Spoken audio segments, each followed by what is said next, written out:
وَلَقَدْ يَسَّرْنَا الْقُرْآنَ لِلذِّكْرِ فَهَلْ مِن مُّدَّكِرٍ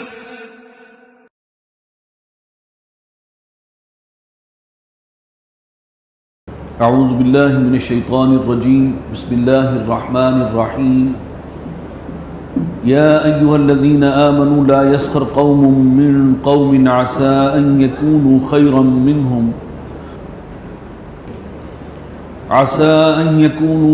منہم ولا نساء من نساء عسى ان یکن خیرا منہن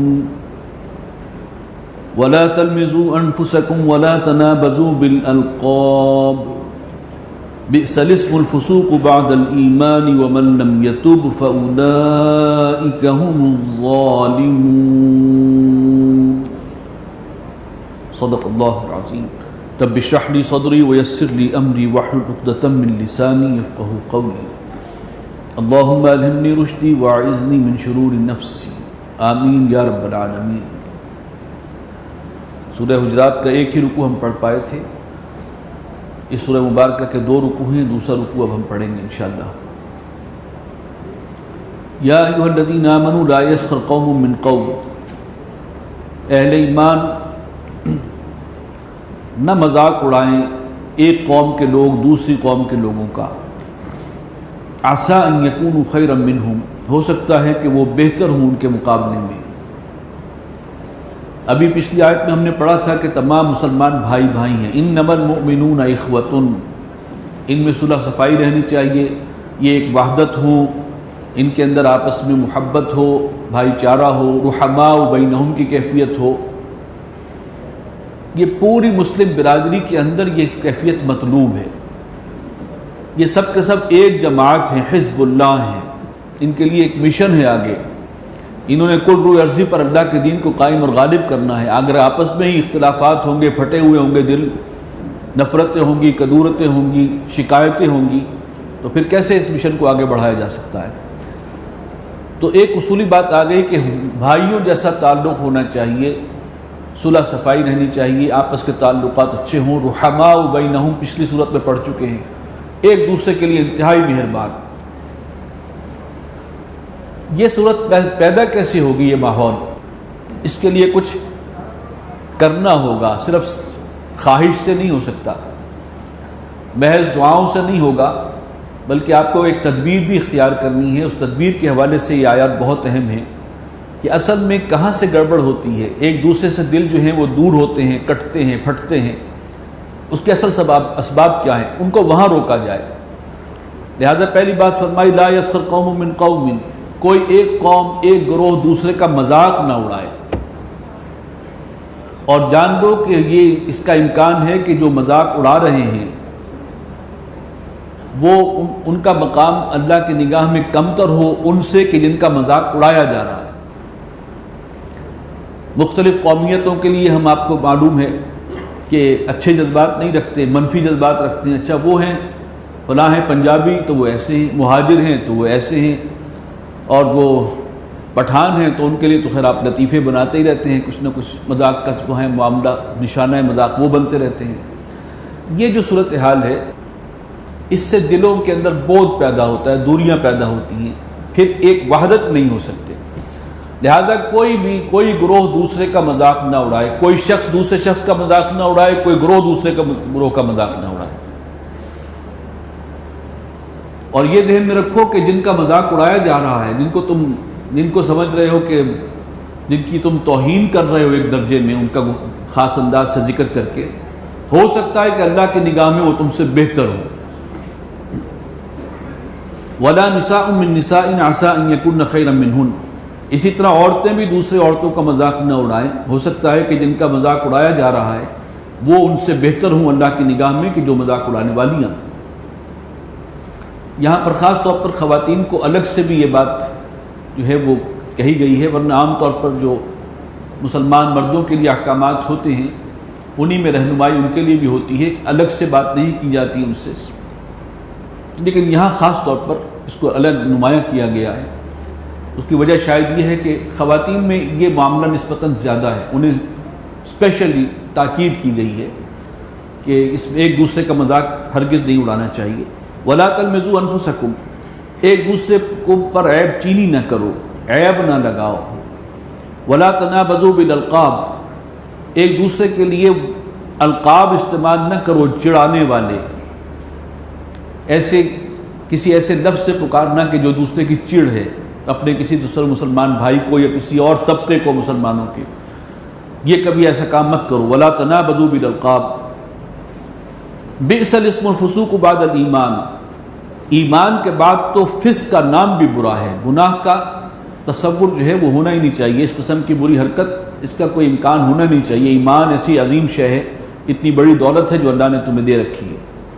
وَمَن لَّمْ يَتُبْ فَأُولَٰئِكَ هُمُ الظَّالِمُونَ، اور جو توبہ نہیں کریں گے، یعنی اب تک جن سے یہ غلطیاں ہوتی رہی ہیں، توجہ نہیں تھی ان کی، بے دھیانی میں یہ کام ہوتا رہا ہے، جو باز نہ آئے، توبہ نہ کی، فَأُولَٰئِكَ هُمُ الظَّالِمُونَ، وہی اللہ کی نگاہ میں ظالم ہیں، بے انصاف ہیں۔ جن کو ہم بظاہر چھوٹی چھوٹی باتیں سمجھتے ہیں، قرآن مجید نے انہی کو یہاں پر ہائی لائٹ کیا ہے کہ یہ بہت اہمیت کی حامل ہیں، یہیں سے سارا فساد شروع ہوتا ہے۔ یا ایھا الذین آمنوا اجتنبوا کثیرا من الظن، اہل ایمان زیادہ ظن سے، گمان سے بچو۔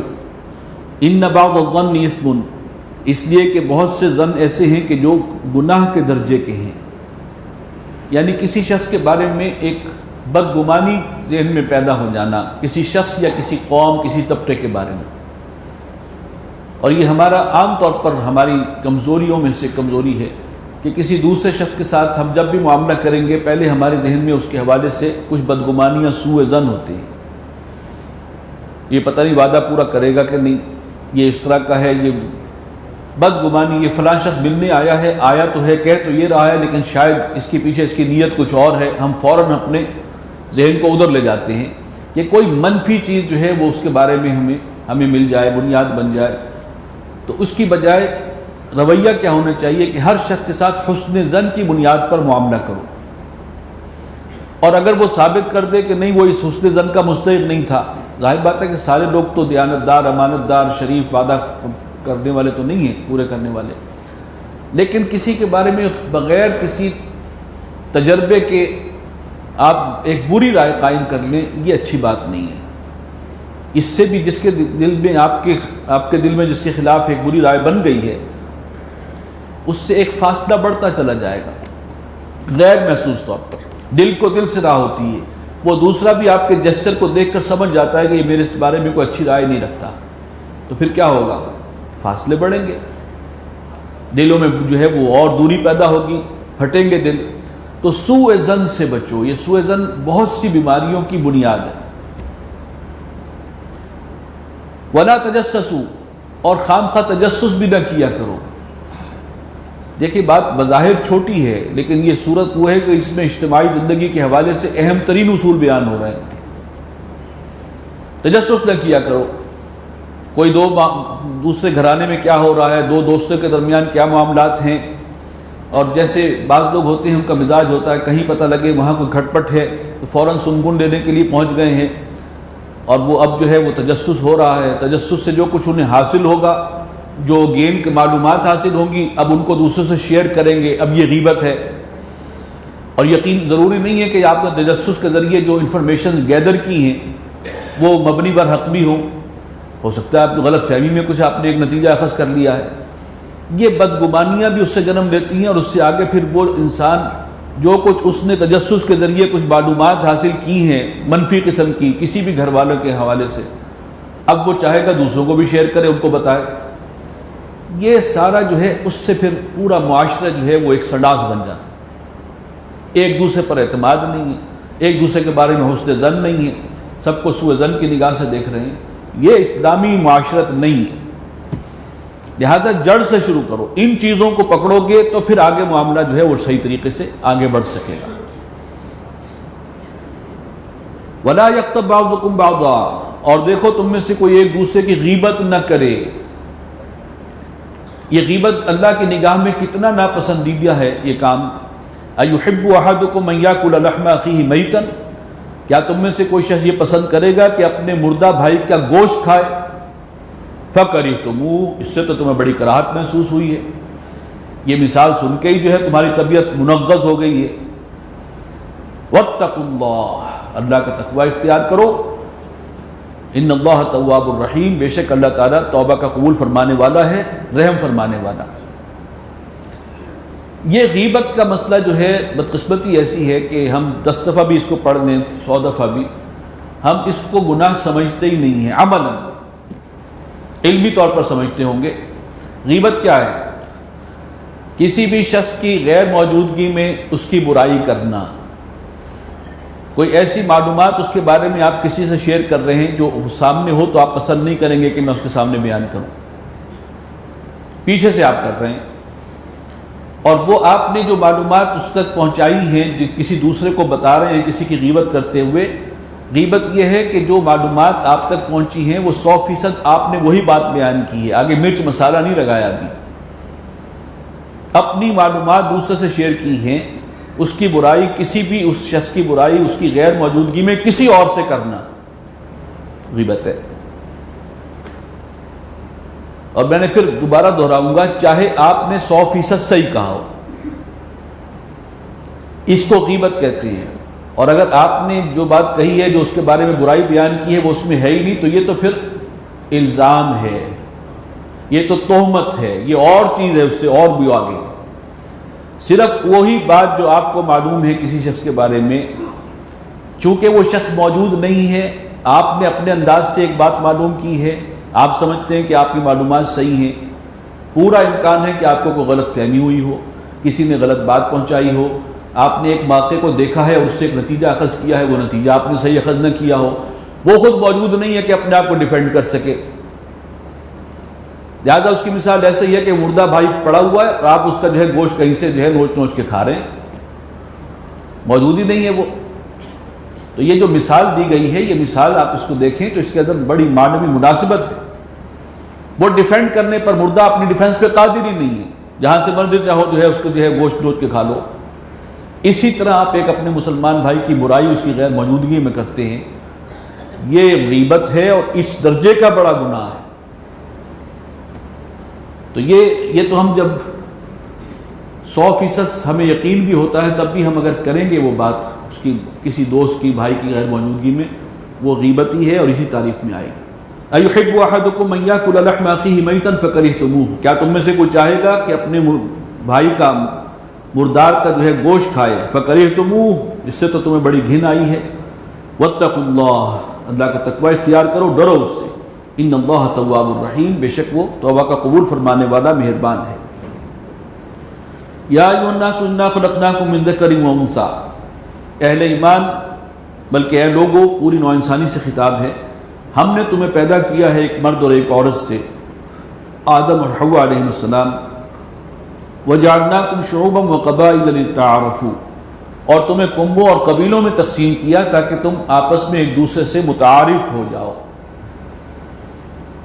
یہ کنبے اور قبیلے، اس کی بنیاد پر کوئی اونچا اور کوئی نیچا نہیں ہے، بحیثیت انسان تم سب برابر ہو۔ اور یہ جو تقسیم ہے قبیلوں کی اور یہ اللہ تعالیٰ نے رکھی ہے، لیکن تعارف کے لیے، اس لیے کہ آپ کو ان کے لباس سے، ان کے وضاقتہ سے، ان کے گفتگو سے، ان کے عادات سے پتہ چل جاتا ہے کہ کوئی شخص جو ہے وہ کس جغرافیائی حصے سے تعلق رکھتا ہے۔ کوئی چائنا کا انسان آ جائے گا، مسلمان ہے، آپ دیکھتے ہی سمجھ جائیں گے چائنا کا ہے۔ کوئی افریقہ سے آیا ہے، فوراً سمجھ جائیں گے، اور بہت سا پس منظر جو ہے اس کا وہ آپ کو ایک نظر دیکھنے میں معلوم ہو جائے گا۔ یہ ہے، اور بڑی آسانی سے اندازہ ہو جاتا ہے کہ کون کس علاقے سے آئی۔ کوئی عرب ہے تو وہ بھی فوری طور پہ پہچانا جائے گا۔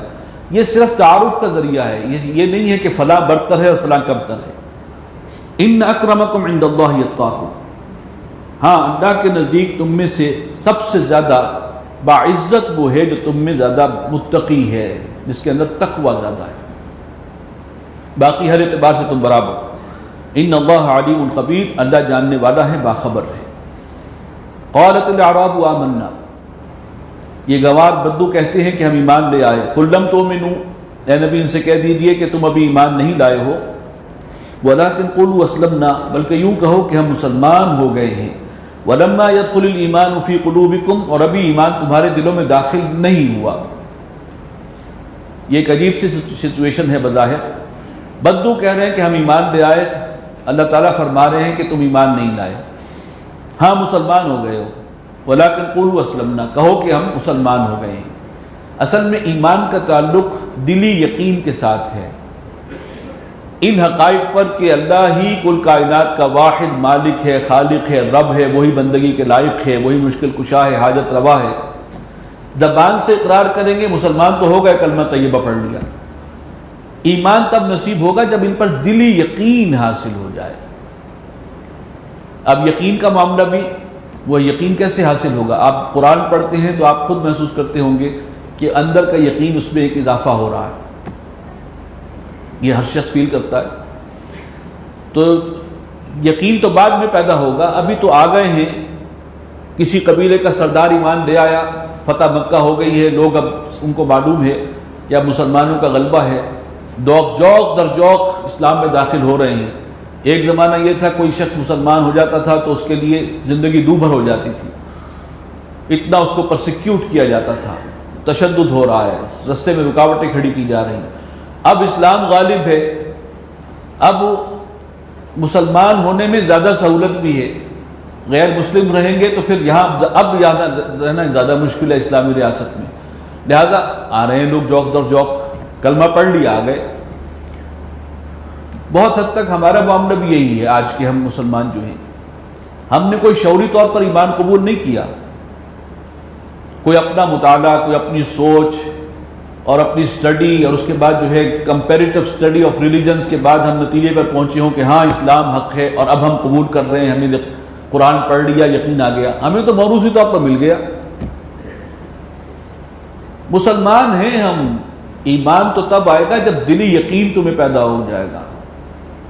صرف زبانی اقرار سے ایک شخص مسلمان ہو جاتا ہے، لیکن وَلَمَّا يَدْخُلِ الْإِيمَانُ فِي قُلُوبِكُمْ، ابھی ایمان تمہارے دلوں میں داخل نہیں ہوا۔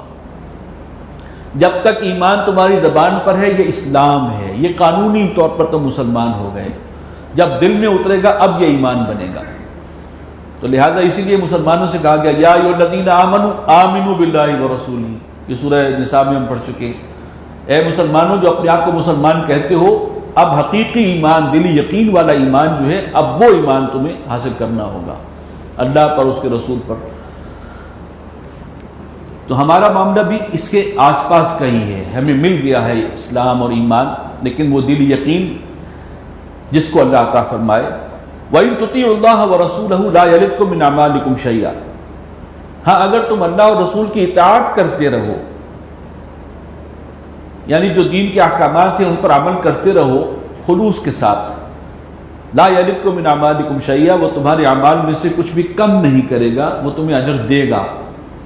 اس کی وجہ یہ ہے کہ جب ایک شخص اسلام لانے کے بعد اب دین کے تقاضوں پر عمل شروع کر دے، نماز پڑھنی شروع کر دے، روزہ رکھنا شروع کر دے، گناہوں سے بچنا شروع کر دے، جو دین کے احکامات ہیں ان پر عمل کرنا اطاعت شروع کر دے گا اللہ اور رسول کی، اس کی برکت سے ایمان اب جنریٹ ہونا شروع ہو جائے گا۔ نیک اعمال کرنے سے بھی ایمان جو ہے وہ پیدا بھی ہوتا ہے اور بڑھتا بھی۔ ایک ایمان کے حصول کا ذریعہ سب سے بڑا منبع اور سرچشمہ تو قرآن ہے۔ ہمارے لیے اصل ایمان کہاں سے ہے؟ یہ قرآن، اس کو سمجھ کر پڑھیں گے ایمان حاصل ہوگا۔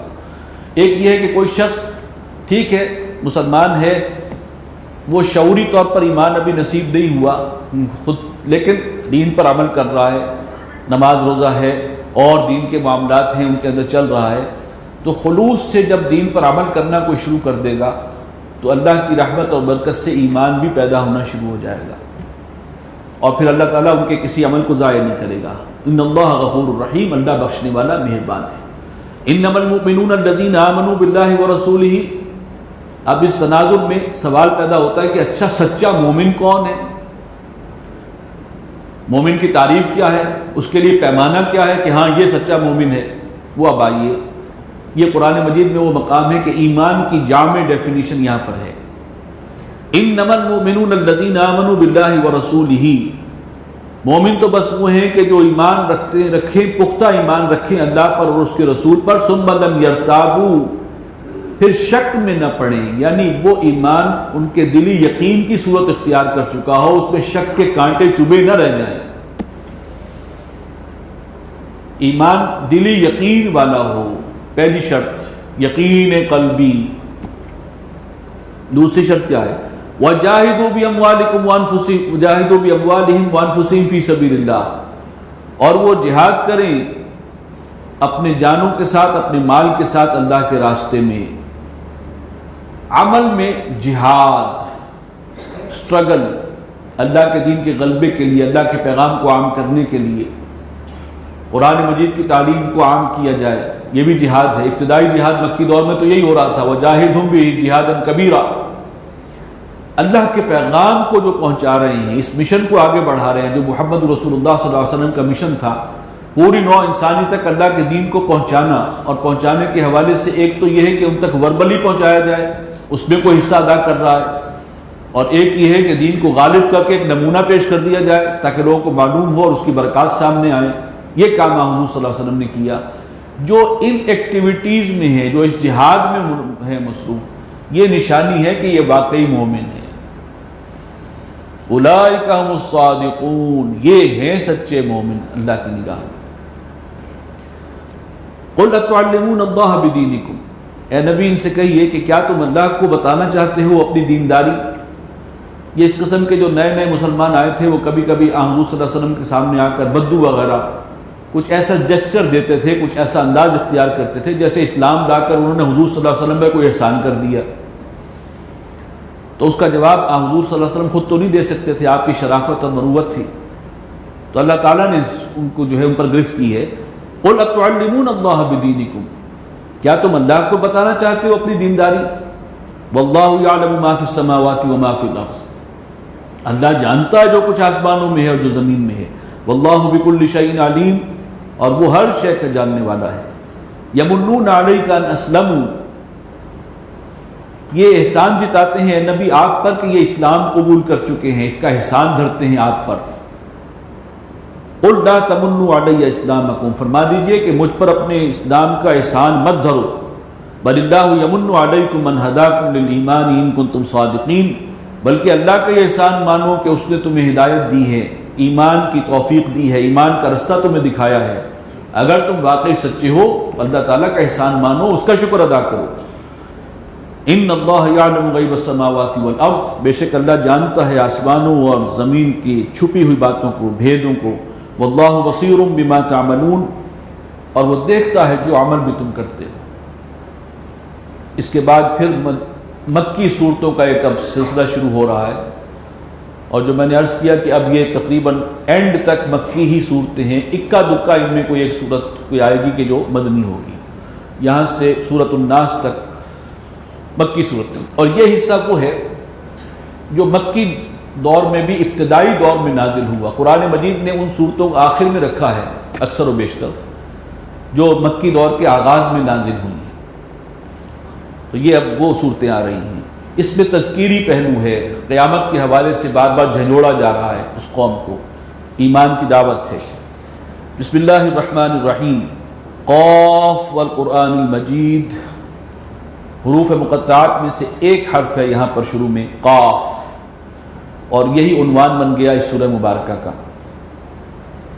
قسم ہے اس قرآن کی جو بہت عظمت والا ہے، بڑی شان والا ہے۔ اللہ تعالیٰ نے قرآن مجید میں قرآن ہی کی قسم بار بار کھائی ہے۔ بل عجبوا ان جاءهم منذر منہم، بلکہ انہیں تعجب اس بات پر ہے کہ آیا ہے ان کے پاس ایک خبردار کرنے والا۔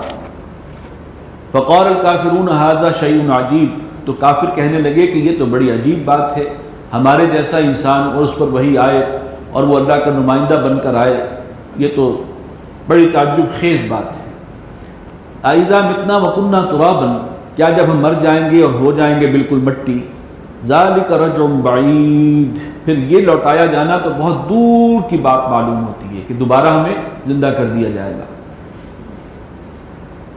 قد علمنا ما تنقص الارض منہم، یہ دو ہی زیادہ بڑے اعتراضات تھے کہ ایک، اللہ نے آپ کو جو رسول بنا کر بھیجا کو فرشتے کو بھیجا ہوتا تو ہم مانتے، آپ تو ہمارے جیسے انسان ہیں۔ ایک مسئلہ ان کا یہ ہوتا تھا جس پر ان کی جو ہے وہ سوئی اڑی ہوئی تھی۔ اور دوسرا یہ ہے کہ قیامت کیسے ہو سکتی ہے، ممکن نہیں ہے، جب ہم مر جائیں گے، گل سڑ جائیں گے، ہڈیاں بھی ہماری جو ہے چورا چورا ہو جائیں گی، دوبارہ پیدا کیا جائیں گے، یہ ناقابل فہم ہے، یہ ناقابل تسلیم۔ قد علمنا ما تنقص الارض منہم، فرمایا گیا کہ ہمیں معلوم ہے کہ جو زمین گھٹاتی ہے ان میں سے، ہر شخص پیوند خاک ہوتا ہے، زمین اس کے اندر سے کیا کیا کم کر رہی ہے، کیا گھٹا رہی ہے، ہمارے پاس ہر چیز کا ریکارڈ موجود ہے۔ وَعِندَنَا كِتَابٌ حَفِيظٌ، ہمارے پاس وہ کتاب ہے جو سب کچھ محفوظ ہے اس کے اندر۔ بل كذبوا بالحق لما جاءهم، نہیں، اصل بات یہ ہے کہ انہوں نے حق کو جھٹلایا ہے جب وہ حق پہنچ گیا ان کے پاس۔ فَهُمْ فِي أَمْرٍ مَرِيجٍ، اب وہ صریح تضاد فکر میں مبتلا ہیں، الجھن والا شک ہے اس نے انہیں گھیرا ہوا ہے۔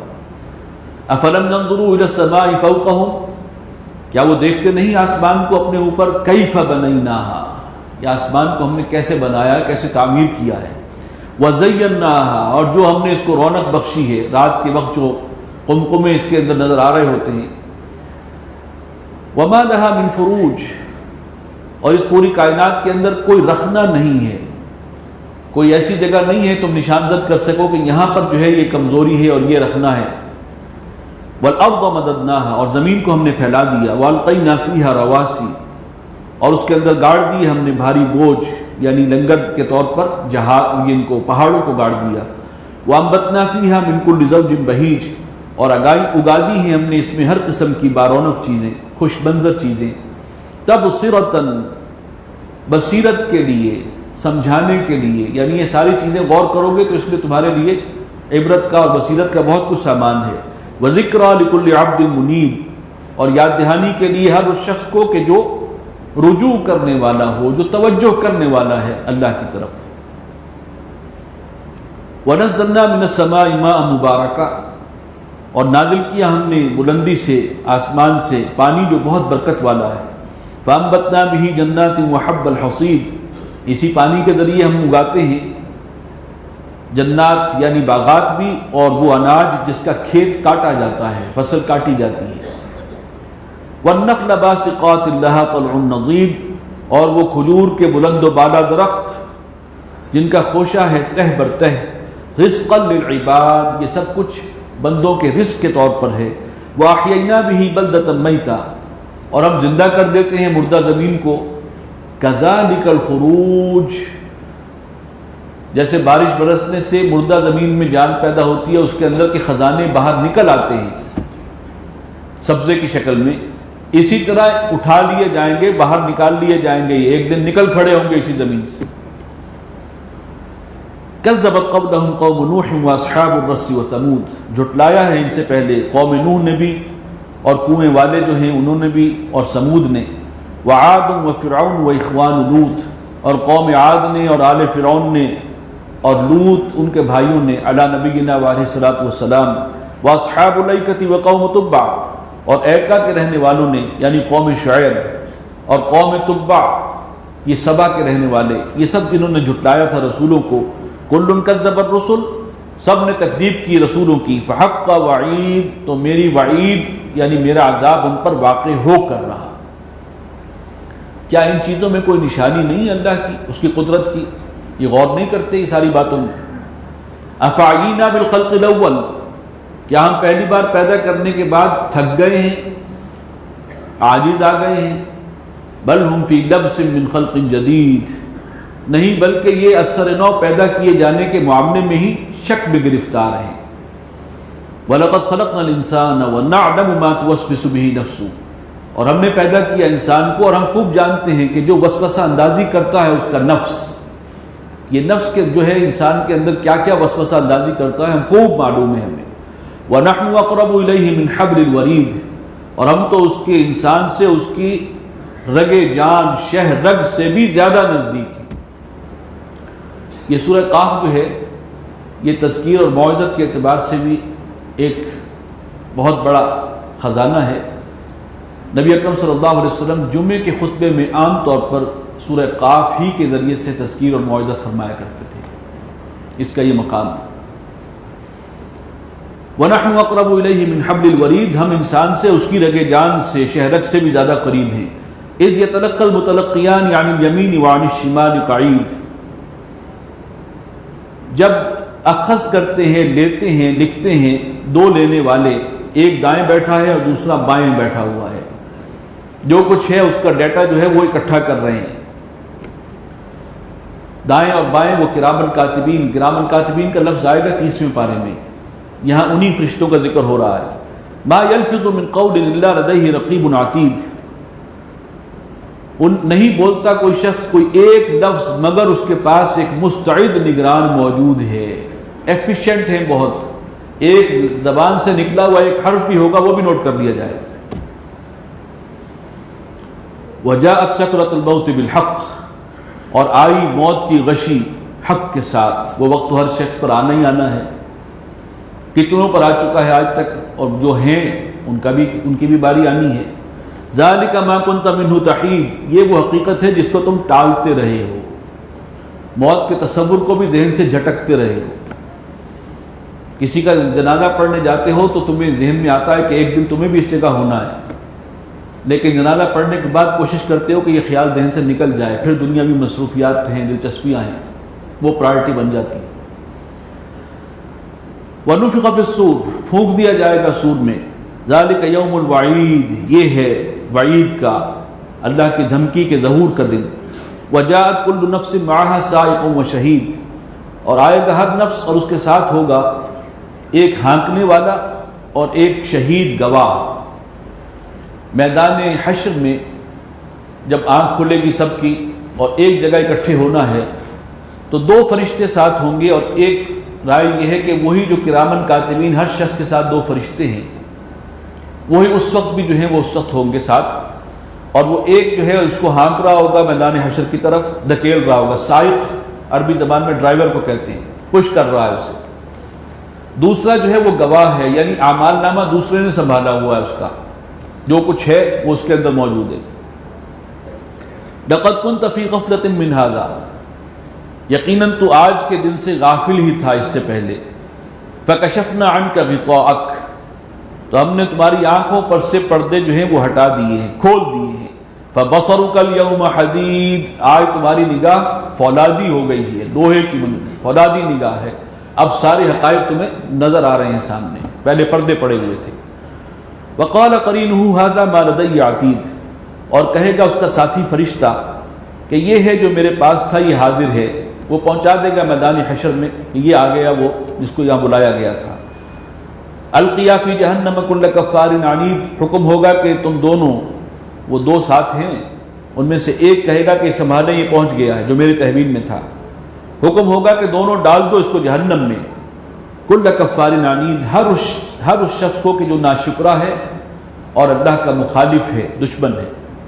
مناع للخیر، جو نیکی سے روکنے والا ہے، معتد مریب، حد سے بڑھنے والا اور شک و شبے میں ڈالنے والا ہے۔ الذی جعل مع اللہ الہا آخر، وہ کہ جس نے اللہ کے ساتھ کسی اور معبود کو بھی ٹھہرا لیا تھا، کوئی اپنے نفس کا بندہ بنا ہوا تھا، کوئی روپے پیسے کا بندہ بنا ہوا تھا، اس کو پوج رہا ہے۔ فالقیاہ فی العذاب الشدید، تو تم دونوں جھونک دو اسے شدید ترین عذاب میں۔ قال قرینہ ربنا ما اطغیتہ، اس کا ساتھی کہے گا، اب یہ جو قرین ہے، یہ جو ساتھی ہے، یہ وہ ہے کہ جو ہم پڑھ چکے ہیں اس سے پہلے سورہ زخرف میں، کہ جو اللہ کی یاد سے جی چراتا ہے، دنیا میں اللہ کی یاد سے اعراض کرتا ہے، ہم اس کے اوپر ایک شیطان مسلط کر دیتے ہیں، فہو لہ قرین، وہ اس کا دوست اور ساتھی بن جاتا ہے۔ یہ شیطان ساتھی جو ہے اب یہ کہے گا، اور اپنی گویا کہ بلیم جو ہے اس پر، اس کو ہٹانے کے لیے اپنی صفائی میں وہ کہے گا، ربنا ما اطغیتہ، پروردگار میں نے اس کو گمراہ نہیں کیا تھا، اس کو سرکش نہیں بنایا تھا، ولکن کان فی ضلال بعید، بلکہ یہ خود ہی دور کی گمراہی میں مبتلا تھا۔ اب وہ دونوں جو ہے وہ آپس میں جھگڑ رہے ہیں۔ قال لا تختصموا لدی، وہ فرمائے گا کہ میرے سامنے اب جھگڑا مت کرو، تم ملزم ہو کہ یہ ملزم ہے، تم نے ورغلایا تھا، یہ اس نے خود کیا تھا، بہرحال دونوں جو ہو تم جہنم میں ڈالنے کے لائق ہو۔ وقد قدمت الیکم بالوعید، اور میں نے تمہیں اپنی دھمکی سے، اپنے عذاب سے پہلے ہی آگاہ کر دیا تھا۔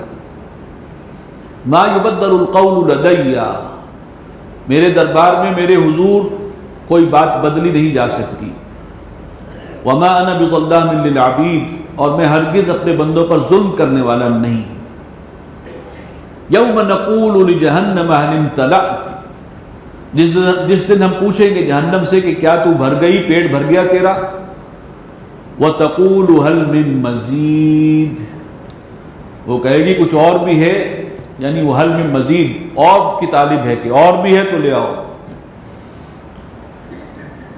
یعنی عظیم اکثریت نوع انسانی کی وہ جہنم کا ایندھن بنے گی. اور جہنم کو ایسی نہیں ہے کہ ابھر جائے کسی وقت، اس کا پیٹ بھرے گا ہی نہیں، جتنے ڈالیں گے وہ کہے گی اور. وَأُزْلِفَتِ الْجَنَّةُ لِلْمُتَّقِينَ غَيْرَ بَعِيدٍ، اور نزدیک لے آئی جائے گی جنت، بہشت متقین کے. پھر نوٹ کیجئے بہشت کے ساتھ ہی ذکر کس کا ہو رہا ہے؟ جنت کے ساتھ متقین کا، جنہوں نے دنیا میں اللہ پر ایمان بھی لائے اور پھر گناہوں سے اور حرام سے، ناجائز چیزوں سے بچتے بھی رہے، نافرمانی سے بچتے رہے. غیر بعید، اور وہ جنت بھی کوئی زیادہ دور نہیں ہوگی. ھذا ما توعدون، یہ ہے جس کا تم سے وعدہ ہوا تھا. لکل اواب حفیظ، اور یہ ملے گی ہر اس شخص کو کہ جو بہت زیادہ اللہ کی طرف متوجہ رہنے والا اور حدود الہی کا محافظ تھا.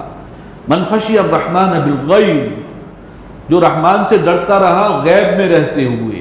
وہی تقوی کا ایک یہ بھی ہے پہلو، بلکہ متقی تو ہوتا ہی وہ ہے جو دنیا میں رہتے ہوئے بھی اور دنیا کے کام کرتے ہوئے بھی اسے خوف خدا رہے، اللہ یاد رہے ہر وقت.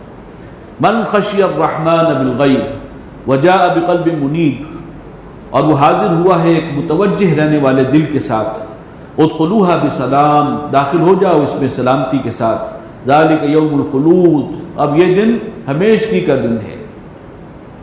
لہم ما یشاءون فیہا، ان باغات میں جنتوں میں ان کے لیے وہ سب کچھ ہوگا جو وہ طلب کریں گے، جو وہ چاہیں گے. وَلَدَيْنَا مزید، اور ہمارے پاس اور بہت کچھ بھی ہے. وَكَمْ أَهْلَكْنَا قَبْلَهُمْ مِنْ قَرْنٍ، اور ان سے پہلے ہم نے کتنی ہی قوموں کو، بستیوں کو ہلاک کیا. ہم اشد منہم بطشا، جو ان سے زیادہ تھے قوت اور طاقت میں، قریش مکہ سے. فنقبوا فی البلاد، تو جب عذاب آیا تو وہ لگے قریدنے شہروں میں پناہ کی تلاش میں. حل من محیص، کوئی ہے بھاگنے کی جگہ. ان فی ذلک لذکرا، یقیناً اس میں ہے یاد دہانی، نصیحت. لمن کان لہ قلب والقى السمع وهو شہید، ہر اس شخص کے لیے کہ جس کا دل زندہ ہے، جس کے پاس دل ہے، یعنی دل کے اندر کوئی زندگی ہے، اس کے اندر جو روح ہے اس کے اندر کچھ نہ کچھ زندگی کی رمق موجود ہے. ضمیر کی آواز پر بھی وہ کچھ نہ کچھ کان دھرتا ہے، اس کے لیے نصیحت ہے اس میں.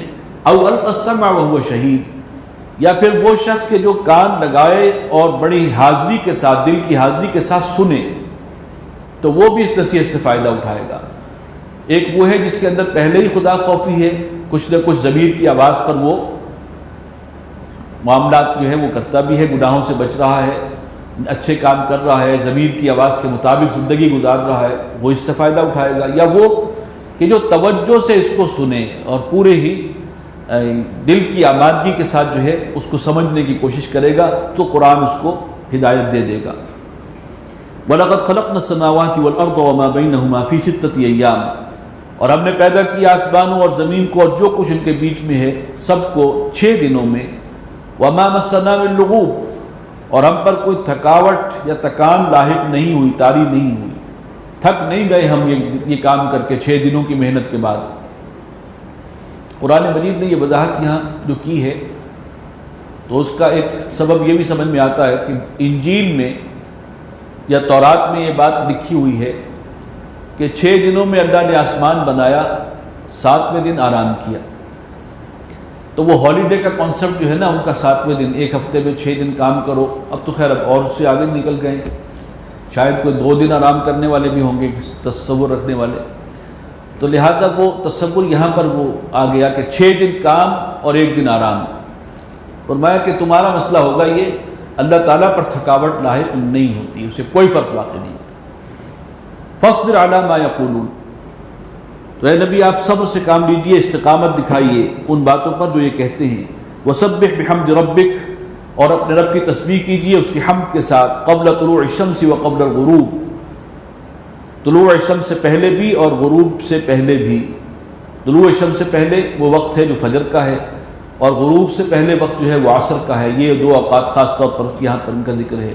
وَمِنَ اللَّيْلِ فَسَبِّحْهُ، اور رات کے کچھ حصے میں بھی اس کی تسبیح بیان کیجئے. یہ رات کا حصہ ایک درجے میں فجر بھی ہو سکتی ہے، اور اس سے پہلے کا جو اصل میں وقت ہے آخر شب. وَأَدْبَارَ السُّجُودِ، اور سجدوں کے بعد، فرض نمازوں کے بعد. نماز خود ذکر ہے لیکن فرض نمازوں کے بعد بھی تسبیحات ہیں، پھر بھی اللہ کی تسبیح کیجئے. وَاسْتَمِعْ يَوْمَ يُنَادِ الْمُنَادِ مِن مَكَانٍ قَرِيبٍ، اور ذرا کان لگاؤ، غور سے سنو، جس دن کے پکارے گا ایک پکارنے والا نزدیک کی جگہ سے. جب سور میں پھونکا جائے گا تو ہر شخص کو یوں لگے گا کہ بالکل قریب سے میرے سر پر ہی یہ جو ہے بول رہا ہے. پوری دنیا میں ہر شخص یہ محسوس کرے گا، تو بڑے نزدیک کی جگہ سے جو ہے وہ آواز آ رہی ہوگی. یوم یسمعون الصیحۃ بالحق، جس دن وہ سنیں گے اس چنگاڑ کو، وہ جو آواز اس میں سے نکلے گی خوفناک. بالحق یعنی یقین، بالیقین ہو کر رہنا ہے. یہ ذالک یوم الخروج، اور یہ دن ہوگا پھر نکلنے کا. جب دوسری مرتبہ سور میں پھونکا جائے گا تو اب نکل کھڑے ہوں گے. انا نحن نحیی ونمیت والینا المصیر، یقیناً ہم ہی ہیں زندہ رکھنے والے، پیدا کرنے والے اور موت دینے والے، اور ہماری ہی طرف سب کو لوٹنا ہے. یوم تشقق الارض عنہم سراعا، اس دن زمین ان کے اوپر سے کھل جائے گی، شق ہو جائے گی، اور وہ تیزی سے نکل رہے ہوں گے اس میں سے. ذالک حشر علینا یسیر، یہ جمع کر لینا پوری نوع انسانی کا ہمارے لیے بہت آسان ہے. نحن اعلم بما یقولون، اے نبی ہمیں خوب معلوم ہے جو کچھ یہ باتیں کہتے ہیں، جیسی جیسی دل کو جو ہے وہ اذیت دینے والی جملے اور باتیں آپ سے کرتے ہیں. وما انت علیہم بجبار، اور آپ ان پر داروغہ نہیں ہیں، آپ ان پر جبر نہیں کر سکتے. اب جو یہ کر رہے ہیں ان کو کرنے دیں. فذکر بالقرآن من یخاف وعید، ہاں آپ تذکیر کرائیے، تذکیر کیجئے اس قرآن کے ذریعے سے، نصیحت کرتے رہیں انہیں، اور خاص طور پر اس کو کہ جو ڈرتا ہو میری وعید سے، اسے آپ نصیحت کریں گے تو یقیناً یہ نصیحت فائدہ دے گی. اس کے بعد سورہ ذاریات ہے. بسم اللہ الرحمن الرحیم. والذاریات ذروا فالحاملات وقرا فالجاریات یسرا فالمقسمات امرا. یہ شروع میں اس کے کچھ قسمیں ہیں، اور ان کا بالعموم جو مفہوم بیان کیا گیا ہے وہی میں آپ کے سامنے رکھوں گا. والذاریات ذروا، قسم ہے ان ہواؤں کی کہ جو بکھیرتی ہیں اڑا کر. فالحاملات وقرا، پھر وہ کہ جو اٹھانے والیاں ہیں بوجھ کو. ہواؤں کا ایک رول یہ ہے کہ وہ بادلوں کو لے کر آتی ہیں اور پھر ان کو بکھیرتی ہیں. فالحاملات وقرا، اور پھر جو بھاری بادل ہوتے ہیں بارش والے ان کو اٹھاتی ہیں بوجھ. فالجاریات یسرا، اور پھر چلنے والیاں وہ ہوائیں جو چلتی ہیں نرمی کے ساتھ. اب یہ اس سے اگلا فیز ہے. فالمقسمات امرا، اور پھر وہ جو تقسیم کرتی ہیں حکم الہی سے. اب بارش جو ہے وہ کس خطے میں برسنی ہے، کس کے کھیت میں آنی ہے، کس کے باغ میں آنی ہے، کس کے کھیت، کون سا کھیت محروم رہے گا. اب یہ تقسیم جو ہے یہ اللہ تعالیٰ انہی کے ذریعے کرواتا ہے. فیصلہ اللہ کا ہے، ذریعہ یہ ہوائیں ہیں. انما توعدون لصادق، یہ ساری قسمیں کس بات پر کھائی گئیں کہ جس چیز کا تم سے وعدہ کیا گیا ہے وہ یقینی ہے، 100% وہی ہوگا، وہ سچا وعدہ ہے، یعنی قیامت. وَإِنَّ الدِّينَ لَوَاقِعٌ، اور جو جزا و سزا کا دن ہے وہ بھی واقع ہو کر رہے گا. میدان حشر میں یہ سب کچھ ہونا ہے. وَالسَّمَاءِ ذَاتِ الْحُبُكِ، قسم ہے آسمان کی جو جالی دار ہے، جس میں دھاری دھار قسم کا ہے. رات کے وقت آپ دیکھیں تو ستاروں کی جو ایک جھرمٹ ہوتا ہے جیسے دھاریاں ہوں، بڑی خوبصورت انداز سے اس کو ڈیکوریٹ کیا گیا ہو کسی چیز کو. انکم لفی قول مختلف، تم لوگ ایک جھگڑے کی بات میں گرفتار ہو، الجھے ہوئے ہو.